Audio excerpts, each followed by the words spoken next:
Hello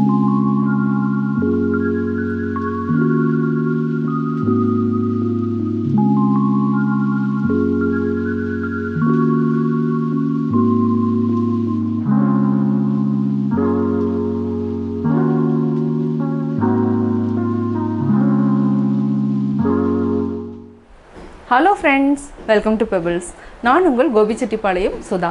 நம்ம இன்னைக்கு செய்ய போகிறது செட்டிநாடு இனிப்பு பணியாரம். இது ரொம்ப சுலபமாக செய்யலாம். இதுக்கு அளவு என்னன்னு பார்த்தீங்கன்னா இட்லி அரிசி 1 கப், பச்சரிசி 1 கப், அதே மாதிரி அந்த 1 கப்பில் பாதி அளவுக்கு நம்ம உளுந்து எடுத்துக்கலாம். அதாவது தோல் இருக்கிற உளுந்து கிடையாது, தோல் இல்லாத உளுந்து எடுத்துக்கலாம். இது கூட 1/4 டீஸ்பூன் அளவுக்கு வெந்தயம் சேர்த்து நம்ம ஒரு 4 hours சோக் பண்ணிவிட்டு அரைச்சிட்டு ஃபெர்மெண்டேஷன் வந்து ஒரு 6 hours இருக்கணும். அதுக்கப்புறம் எப்படி செய்கிறதுன்னு நான் சொல்கிறேன். செட்டிநாடு இனிப்பு பணியாரத்துக்கு தேவையான பொருட்கள் 1 கப் அளவுக்கு நான் வந்து இட்லி அரிசி இல்லைனா கைக்குத்தல் அரிசி எதை வேணாலும் எடுத்துக்கலாம். நான் வந்து கைக்குத்தல் அரிசியை வந்து இட்லி அரிசியாக யூஸ் பண்ணுறதுனால நான் வந்து அந்த அரிசியை ஆட் பண்ணிக்கிறேன். அந்த 1 கப்பில் பாதி அளவுக்கு உளுந்து, 1/4 டீஸ்பூன் வெந்தயம், இது நல்லா ஊற வச்சுக்கலாம். 2-3 டைம் வந்து நல்லா கழிஞ்சிட்டு அதுக்கப்புறம் நம்ம ஊற வச்சுக்கலாம். ஆக்சுவலாக கைக்குத்தல் அரிசி என்னென்னா உங்களுக்கு ரீஃபைன் பண்ணாது இருக்கிறதுனால கலர் வந்து மாறும். அதாவது இந்த மாதிரி வாஷ் பண்ண கலர் மாறிட்டே இருக்கும். இதில் வந்து நிறையா சத்துக்கள் இருக்குது.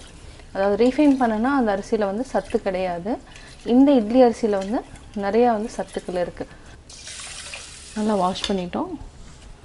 இப்போ தண்ணியை ஊற்றிட்டு இது வந்து ஒரு 4 hours வந்து நல்லா ஊறட்டும். அதுக்கப்புறம் அரைச்சிக்கலாம் கிரைண்டரில்.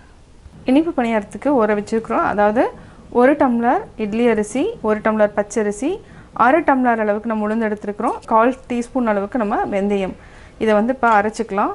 அரைச்சி ஃபெர்மெண்டேஷன் டைம் வந்து ஒரு 6 hours வந்து நல்லா புளிக்கணும். அதுக்கப்புறம் நம்ம பணியாரக்கல்ல ஊற்றி எடுத்துக்கலாம். இப்போ நம்ம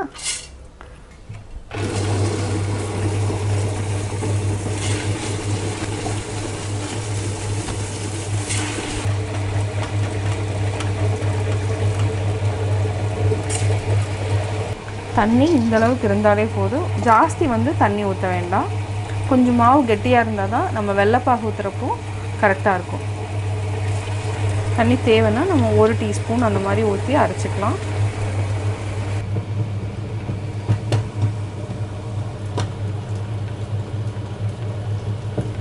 இப்போ நல்லா அரைச்சாச்சு. கொஞ்சம் இந்த மாதிரி இருந்தால் போதும். இது வந்து நம்ம 6 மணி நேரம் புளிக்க வச்சுக்கலாம். அதாவது வந்து ரொம்ப நைஸாக வேண்டாம், ரொம்ப பரபரன்னு வேண்டாம், அதாவது மீடியமாக இருந்தால் போதும். இந்த மாதிரி எடுத்துக்கலாம். இப்போ வந்து ஆஃப் பண்ணிவிட்டு மாவை எடுத்துக்கலாம். நம்ம கொஞ்சம் கெட்டியாக தான் அரைச்சிருக்கிறோம். பனியார மாவு அரைச்சிட்டோம். இப்போ வந்து கொஞ்சமாக போட்டுக்கலாம். இது மேலே 1 டீஸ்பூன் அளவுக்கு தண்ணி விட்டுக்கலாம். தண்ணி ஊற்றிட்டு புளிக்க வச்சுக்கலாம். அவ்வளோதான். இதுவே நல்லா புளிச்சிடும். நம்ம 6 ஹவர்ஸ்க்கு அப்புறம் வெள்ளைப்பாக ஆட் பண்ணிவிட்டு நம்ம பனியாரம் ஊற்றிக்கலாம். 6 hours later. பனியாரத்துக்கு நம்ம ஆட்டிட்டோம். அதாவது ஆட்டி இப்போ வந்து 6 hours ஆயிருக்கு. இப்போ பார்த்திங்கன்னா மாவு நல்லா புளிச்சு வந்திருக்கு. நம்ம கெட்டியாக தான் ஆட்டியிருக்கிறோம். இதை நல்லா மிக்ஸ் பண்ணி விட்டுக்கோங்க. இந்த மாதிரி நல்லா புளிச்சாதான் இனிப்பு பணியாரம் நல்லா வரும். இதே மாவை நம்ம பாதி வந்து இனிப்புக்கும் பாதி காரத்துக்கு எடுத்துக்கலாம். நம்ம பாதி எடுத்துட்டோம். இதுக்கு வந்து என்னென்னா வெல்லம் வந்து நம்ம ஒரு 100 grams அளவுக்கு எடுத்துக்கலாம். இது வந்து கொஞ்சமாக தண்ணி விட்டு நம்ம மிக்ஸ் பண்ணணும். எப்படின்னு காமிக்கிறேன். இதுக்கு வந்து ரொம்ப தண்ணி விட வேண்டாம், கொஞ்சமாக விட்டாலே போதும். இப்போ கேஸ் ஆன் பண்ணிக்கலாம். சிம்மில் வச்சுட்டு நல்லா கரைச்சிக்கலாம். நல்லா கொதிக்க ஆரம்பிச்சிருச்சு. 3 நிமிஷம் வரைக்கும் நல்லா இந்த மாதிரி கொதிக்க விட்டுக்கலாம். அதுக்கப்புறம் பிசுபிசுப்பு தன்மை வரும். அந்த ஸ்டேஜில் நம்ம ஆஃப் பண்ணிக்கலாம். பாகுப்பதம் எடுக்காமல் பிசுபிசுப்பாக இருந்தப்பவே நம்ம எடுத்துக்கலாம். 3 நிமிஷம் ஆயிடுச்சு. பார்த்திங்கன்னா நல்லா டிஃப்ரென்ஸ் தெரியும். இப்போ நம்ம கேஸ் ஆஃப் பண்ணிவிட்டு கொஞ்சம் ஆற வச்சுட்டு அதுக்கப்புறம் நம்ம மாவு கூட ஆட் பண்ணிக்கலாம். இது கொஞ்சம் நல்லா ஆறட்டும். எனக்கு ஒரு 1/4 டீஸ்பூன் அளவுக்கு நான் ஆட் பண்ணியிருக்கிறேன். இது கூட தேங்காய் வந்து ஆப்ஷனல் தான். தேங்காய் போட்டிங்கன்னா கொஞ்சம் டேஸ்ட் நல்லாயிருக்கும். அதுக்காக தேங்காயை ஆட் பண்ணுறேன். இது நல்லா மிக்ஸ் பண்ணிக்கலாம். வெல்லம் காய்ச்சிட்டோம். இப்போ வந்து நல்லா ஓரளவுக்கு ஆறிடுச்சு. இப்போ நம்ம ஆட் பண்ணிக்கலாம். ரொம்ப வெள்ளை ஊற்றாமல் கொஞ்சம் மீடியம் அளவில் ஊற்றிக்கலாம். வெள்ளைப்பாகவே நம்ம தொட்டு சாப்பிட்ற மாதிரி பண்ணிக்கலாம். பார்த்திங்கன்னா மாவுனோட கன்சிஸ்டன்சி பார்த்திங்கன்னா கரெக்டாக இருக்கும். நம்ம அரைக்கிறப்போ தண்ணி ஜாஸ்தி ஊற்றினா இந்த வெள்ளைப்பாகு ஊற்றுறப்ப என்ன ஆகுனா உங்களுக்கு ரொம்ப தண்ணி ஆகிடும். பணியாரம் வந்து நல்லா வராது. அதனால தான் கெட்டியாக அரைச்சி எடுத்துக்கணும்.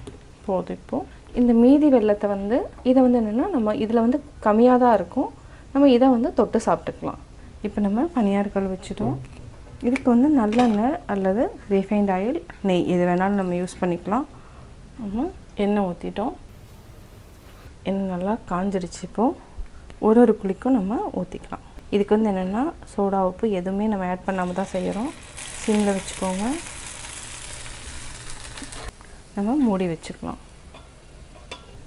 இப்போ எடுக்கலாம், திருப்பி போட்டுக்கலாம். நம்ம வந்து மிடில் இருக்கிறத வந்து நல்லா வந்தது காரணம் என்னென்னா ஃப்ளேம் வந்து டைரெக்டாக இருக்கிறதுனால நல்லா வெந்துடுச்சு. இந்த ஓரத்தில் இருக்கிறது எல்லாமே கரெக்டாக இருக்குது. இதை நல்லா வேக வச்சுட்டு எடுத்துக்கலாம். நல்லா வெந்துடுச்சு.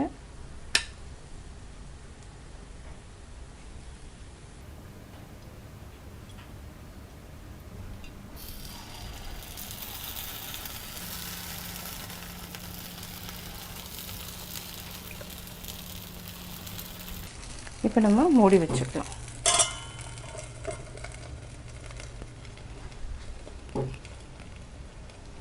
நல்லா வெந்துடுச்சு. இப்போ நம்ம எடுத்துக்கலாம். சுவையான செட்டிநாடு இனிப்பு பணியாரம் வெல்லப்பாகு ரெடி.